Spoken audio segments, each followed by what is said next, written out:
Hello student, आज हम BA भाग तृतीय वर्ष के प्रथम प्रश्न पत्र के अंतर्गत अपने अगले टॉपिक तथ्य और सामग्री के बारे में जानेंगे, जिसके अंतर्गत हम तथ्यों के प्रकार एवं उसके विभिन्न स्रोतों के बारे में जानेंगे। किसी भी सर्वेक्षण, शोध या अनुसंधान के लिए सामग्री या तथ्यों का संकलन अत्यंत आवश्यक है। जब तक शोध विषय से संबंधित तथ्यों को निश्चित प्रविधियों को काम में लेते हुए एकत्रित नहीं किया जाएगा, तब तक शोध या अनुसंधान के आधार पर कोई निष्कर्ष नहीं निकाले जा सकते और न ही किसी प्रकार के नियमों का प्रतिपादन किया जा सकता है। तथ्य संकलन शोध प्रक्रिया का एक महत्वपूर्ण चरण है। जिस प्रकार ईंट, चूना, पत्थर, सीमेंट, बजरी, लकड़ी, लोहे आदि के बिना किसी भवन का निर्माण नहीं किया जा सकता, ठीक उसी प्रकार तथ्यों या सामग्री के बिना शोध का कार्य संपन्न नहीं किया जा सकता।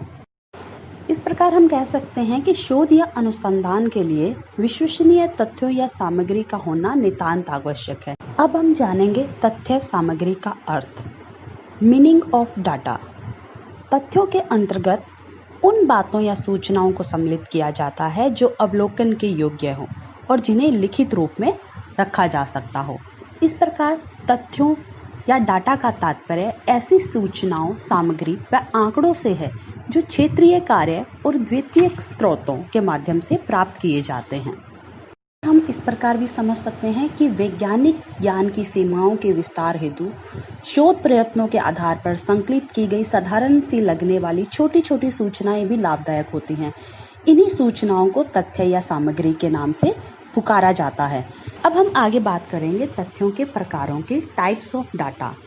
प्रत्येक अध्ययन विषय या समस्या से संबंधित तथ्य काफी विविधतापूर्ण होते हैं। कुछ तथ्य गुणात्मक तो कुछ संख्यात्मक होते हैं। अध्ययन हेतु तथ्यों का संकलन कई प्रविधियों की सहायता से किया जाता है, जैसे अवलोकन विधि, साक्षात्कार, अनुसूची, डाक द्वारा प्रेषित प्रश्नावली आदि के माध्यम से तथ्य एकत्रित किए जाते हैं। कई बार अध्ययन विषय की प्रकृति को ध्यान में रखते हुए कुछ ऐसे तथ्यों का उपयोग भी किया जाता है जिन्हें शोधकर्ता या उसके सहायक स्वयं संकलित नहीं करते, बल्कि पहले से ही अन्य अध्ययनकर्ताओं ने अपने अपने अध्ययन हेतु एकत्रित किया होता है। ऐसे तथ्य हमें पुस्तकों, प्रतिवेदनों, पांडुलिपियों, डायरियों आदि से प्राप्त किए जाते हैं। अब हम यहाँ विस्तार से तथ्यों के प्रकारों का वर्णन करेंगे। तो जिसमें पहला आता है प्राथमिक तथ्य, प्राइमरी डाटा। वे सभी सूचनाएं, संग्रहित की गई सामग्री और आंकड़े जिन्हें शोधकर्ता या अध्ययनकर्ता अपने अध्ययन हेतु स्वयं या अपने सहायकों की मदद से एकत्रित करता है, प्राथमिक तथ्य कहलाते हैं। ये तथ्य प्रमुखतः क्षेत्रीय कार्य यानी कि फील्ड वर्क के आधार पर प्राप्त किए जाते हैं।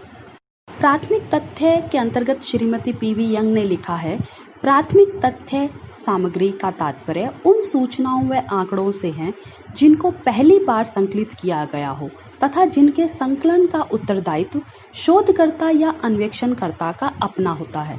यह बात स्पष्ट है कि प्राथमिक तथ्यों का संकलन या तो शोधकर्ता स्वयं करता है या अपनी देखरेख में सहायकों से कराता है। इस प्रकार की सामग्री या तथ्य क्षेत्रीय कार्य के आधार पर प्राप्त किए जाते हैं। अब हम आगे बात करेंगे द्वितीयक तथ्य या सामग्री की, यानी कि सेकेंडरी डाटा की। वे सभी सूचनाएं, आंकड़े, तथ्य जिन्हें शोधकर्ता अपने अध्ययन हेतु स्वयं संकलित नहीं करता, बल्कि जो पहले से ही प्रकाशित या अप्रकाशित रूप में उपलब्ध हैं, द्वितीयक सामग्री या तथ्य कहलाते हैं। इनमें पत्र, डायरियां, आत्मकथाएं, पांडुलिपियां, सरकारी प्रतिवेदन, जनगणना रिपोर्ट, प्रलेख, अभिलेख आदि आते हैं। इसका तात्पर्य यह है कि द्वितीयक तथ्य पहले से ही उपलब्ध होते हैं, जिनका उपयोग कोई शोधकर्ता अपने शोध विषय की आवश्यकता अनुसार करता है। किसी शोधकर्ता या संगठन द्वारा इस प्रकार की सामग्री या तथ्य पहले से ही संकलित किए हुए होते हैं। अब हम आगे बात करेंगे तथ्यों, सामग्री के स्रोत की, सोर्सेस ऑफ डाटा, यानी कि तथ्य या डाटा को किन माध्यमों से प्राप्त किया जाता है। तथ्य संकलन के स्रोतों के चुनाव में विशेष सावधानी की आवश्यकता है। यदि ये स्रोत विश्वसनीय नहीं होए तो संपूर्ण शोध कार्य ही निरर्थक साबित हो सकता है। अतः तथ्य संकलन के विभिन्न स्रोतों को भली भांति समझ लेना भी आवश्यक है। प्रमुखतः 3 कारकों से अध्ययन हेतु तथ्य एकत्रित किए जा सकते हैं। 1. हम व्यक्ति से स्वयं बातचीत करें, वार्तालाप करें, सीधे प्रश्न करें। 2. शोध विषय से संबंधित व्यक्ति समूह संगठनों के क्रियाकलापों, आचार व्यवहारों का अवलोकन करें, या फिर शोध कार्य के समय उन दस्तावेजों, तथ्यों या सामग्री का उपयोग अपनी आवश्यकता अनुसार करें जो किसी अन्य शोध हेतु एकत्रित किए गए थे। इस प्रकार के 3 स्रोतों को विद्वानों ने मुख्यतः 2 भागों में बांटा है, प्राथमिक स्रोत और द्वितीयक स्रोत।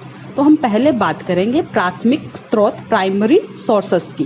प्राथमिक स्रोत से प्राप्त तथ्य वे मौलिक तथ्य होते हैं जिनको संकलित व प्रचारित करने का दायित्व उसी व्यक्ति या शोधकर्ता को होता है जिसने उन्हें एकत्रित किया है। प्राथमिक स्रोत को अन्य शब्दों में हम इस तरीके से भी समझ सकते हैं कि जहां शोधकर्ता स्वयं अपने अध्ययन क्षेत्र या समग्र की अध्ययन इकाइयों से संपर्क करके तथ्यों को एकत्रित करता है, वहां इसे तथ्य संकलन का प्राथमिक स्रोत कहा जाता है। तथ्य संकलन के प्राथमिक स्रोत के अंतर्गत पहला स्रोत आता है अवलोकन। अवलोकन तथ्य संकलन के प्राथमिक स्रोत के अंतर्गत माना जाता है। इसमें अध्ययनकर्ता स्वयं अध्ययन स्थल पर पहुंचकर घटनाओं, दशाओं, वस्तुओं एवं व्यवहारों को निष्पक्ष रूप से देखता है, तटस्थ होकर उनका अवलोकन करता है और इसी के आधार पर तथ्यों को एकत्रित करता है। प्राथमिक स्रोत के अंतर्गत अगला स्रोत आता है साक्षात्कार। इसमें अध्ययन विषय से संबंधित व्यक्तियों से सीधा संपर्क स्थापित कर बातचीत की जाती है और अध्ययन हेतु आवश्यक सामग्री एकत्रित की जाती है। इस विधि को साक्षात्कार विधि के नाम से पुकारते हैं। तथ्य संकलन के प्राथमिक स्रोत के अंतर्गत अगला आता है अनुसूची। अनुसूची के माध्यम से भी तथ्य संकलन किए जाते हैं। अनुसूची प्रश्नों की एक ऐसी सूची है जिसमें अनुसंधानकर्ता स्वयं या उसके सहायक क्षेत्र में जाकर सूचनादाताओं से प्रश्न पूछकर उत्तरों को भरते हैं। इस विधि में अनुसंधानकर्ता तथा सूचनादाताओं के बीच अनुसूची के माध्यम से प्रत्यक्ष संपर्क स्थापित हो जाता है और जब प्रत्यक्ष संपर्क के माध्यम से तथ्य एकत्रित किए जाते हैं तो ये प्राथमिक स्रोत के अंतर्गत माना जाता है। तथ्य संकलन के प्राथमिक स्रोतों के अंतर्गत अगला है प्रश्नावली। प्रश्नावली के माध्यम से भी प्राथमिक तथ्य प्राप्त किए जाते हैं। यद्यपि प्रश्नावली की सहायता से प्राथमिक तथ्य संकलित किए जाते हैं, परंतु फिर भी यह सूचना प्राप्ति का प्रत्यक्ष स्रोत नहीं होकर अप्रत्यक्ष स्रोत है। इस विधि द्वारा अध्ययन में अनुसंधानकर्ता तथा सूचनादाताओं में प्रत्यक्ष संबंध स्थापित नहीं होकर अप्रत्यक्ष संबंध रहता है। प्रश्नावली अनुसंधानकर्ता द्वारा तैयार की गई प्रश्नों की एक ऐसी सूची है जिसे वह उत्तरदाताओं के पास डाक द्वारा इस अनुरोध के साथ भेजता है कि समय पर वह भरकर अवश्य लौटाए। इस विधि का प्रयोग उस दशा में किया जाता है जब अध्ययन क्षेत्र बहुत बड़ा हो। हम आगे बात कर रहे हैं तथ्य संकलन के द्वितीयक स्रोत के बारे में। द्वितीयक तथ्यों या सामग्री को जिन स्रोतों से प्राप्त किया जाता है उन्हें तथ्य संकलन के द्वितीयक स्रोत कहते हैं। श्रीमती पीवी यंग कहती हैं, इन तथ्यों का उपयोग करने वाले और इन्हें प्रथम बार एकत्रित करने वाले लोग पृथक पृथक होते हैं।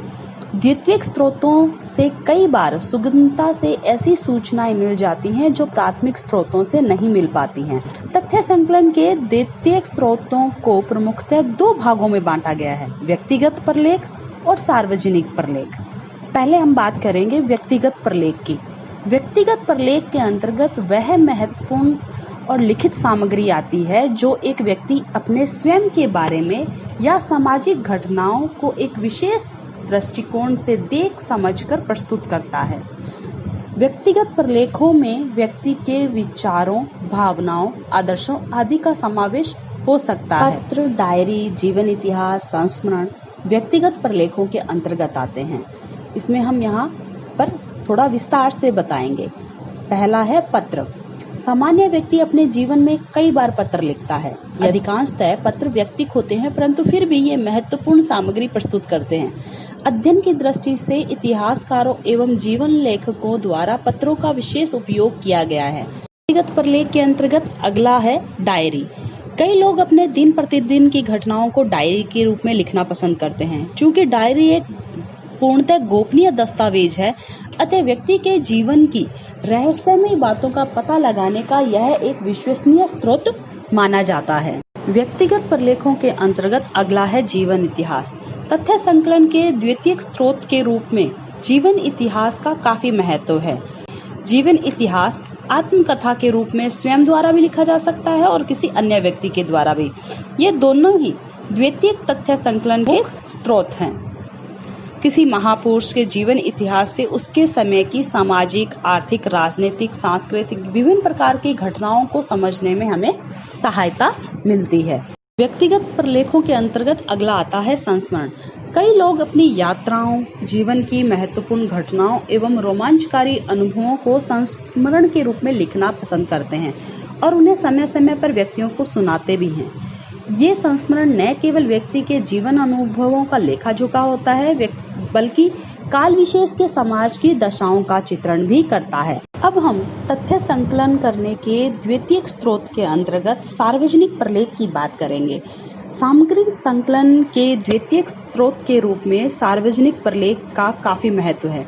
किसी सार्वजनिक हित को ध्यान में रखकर भी सरकारी या गैर सरकारी संस्था के द्वारा सार्वजनिक प्रलेख तैयार किए जाते हैं। सार्वजनिक प्रलेखों को भी आगे दो भागों में बांटा गया है, प्रकाशित प्रलेख और अप्रकाशित प्रलेख। प्रकाशित प्रलेख के अंतर्गत बताया गया है कि सरकारी व गैर सरकारी संगठनों द्वारा समय समय पर कई तथ्य प्राथमिक रूप से संकलित कराए जाते हैं, जिन्हें सार्वजनिक उपयोग हेतु प्रकाशित करा दिया जाता है। जब इन तथ्यों या सामग्री का अन्य अनुसंधानकर्ताओं द्वारा उपयोग किया जाता है तो उनके लिए ये तथ्य प्रकाशित प्रलेखों के रूप में तथ्य संकलन का द्वितीयक स्रोत बन जाते हैं। इसके अंतर्गत बात आती है पहला, शोध संस्थानों के प्रतिवेदनों की। विभिन्न शोध संस्थान अपने शोध कार्यों का विवरण प्रस्तुत करने के लिए समय समय पर प्रतिवेदन प्रकाशित कराते हैं। इसी प्रकार आगे है व्यक्तिगत शोधकर्ताओं के प्रकाशन। अनेक शोध छात्र विभिन्न क्षेत्रों में अपना शोध कार्य संपन्न कर शोध निबंध प्रकाशित कराते हैं। अगला है समितियों व आयोगों के प्रतिवेदन। अनेक सरकारी व गैर सरकारी समितियां तथा आयोग द्वारा समय समय पर अपने प्रतिवेदन प्रकाशित करवाए जाते हैं। इन समितियों व आयोगों द्वारा कई प्रकार के तथ्य संकलित किए जाते हैं, जैसे शिक्षा संबंधी आंकड़े, अपराध संबंधी आंकड़े, निर्धनता, बेकारी संबंधी आंकड़े आदि। सार्वजनिक प्रलेखों के अंतर्गत प्रकाशित प्रलेख में अगला आता है व्यावसायिक संस्थाओं के प्रकाशन। राष्ट्रीय उत्पादन परिषद, बाल कल्याण परिषद, आर्थिक एवं सांख्यिकी निदेशालय, कृषि विभाग आदि के प्रकाशन तथ्य संकलन के महत्वपूर्ण द्वितीयक स्रोत माने जाते हैं। इसी प्रकार इसका अगला बिंदु है पत्र पत्रिकाएं। विभिन्न शोध पत्र समय समय पर प्रकाशित होते हैं। अनेक शोध पत्रिकाएं भी निकाली जाती हैं। ये भी तथ्य संकलन के द्वितीयक स्रोत माने जाते हैं। अब हम तथ्य संकलन के द्वितीयक स्रोत के अंतर्गत सार्वजनिक प्रलेखों के अंतर्गत अप्रकाशित प्रलेख की बात करेंगे। सरकारी व गैर सरकारी संगठनों द्वारा एकत्रित कुछ सामग्री उनकी गोपनीयता को बनाए रखने हेतु प्रकाशित नहीं कराई जाती, जबकि कुछ सामग्री आर्थिक या अन्य कारणों से प्रकाशित नहीं हो पाती। जैसे प्रतिरक्षा मंत्रालय से संबंधित महत्वपूर्ण दस्तावेजों की गोपनीयता बनाए रखने के उद्देश्य से ही उनका प्रकाशन नहीं करवाया जाता। पुलिस विभाग, न्याय विभाग, सरकारी कार्यालय आदि के द्वारा समय समय पर कई महत्वपूर्ण सूचनाएं संकलित की जाती हैं, परंतु उन्हें रिकॉर्ड या दस्तावेजों के रूप में ही सुरक्षित रखा जाता है, प्रकाशित नहीं करवाया जाता। तो ऐसी सामग्री को अभिलेख कहा जाता है। अप्रकाशित प्रलेखों के अंतर्गत अगला है पांडुलिपियां। कुछ महापुरुष, समाज सुधारक, नेता एवं विभिन्न क्षेत्रों में ख्याति प्राप्त व्यक्ति विभिन्न विषयों का गहन अध्ययन एवं तथ्य संकलन कर पांडुलिपियां तैयार करते हैं। वे किन्हीं कारणों से इन्हें प्रकाशित नहीं करा पाते, तो इनसे भी महत्वपूर्ण सूचनाएं प्राप्त हो सकती हैं। ये भी द्वितीयक स्रोत के अंतर्गत सार्वजनिक प्रलेखों के अप्रकाशित सूचनाओं के अंतर्गत माने जाते हैं। अप्रकाशित प्रलेखों के अंतर्गत लोकगीत, लोक कथाएं भी आती हैं। ये द्वितीयक तथ्य संकलन के महत्वपूर्ण स्रोत माने जाते हैं। स्टूडेंट्स, इस प्रकार आज हमने अपनी क्लास में तथ्य या डाटा का अर्थ, उसके प्रकार तथा तथ्य संकलन के स्रोतों के बारे में जाना।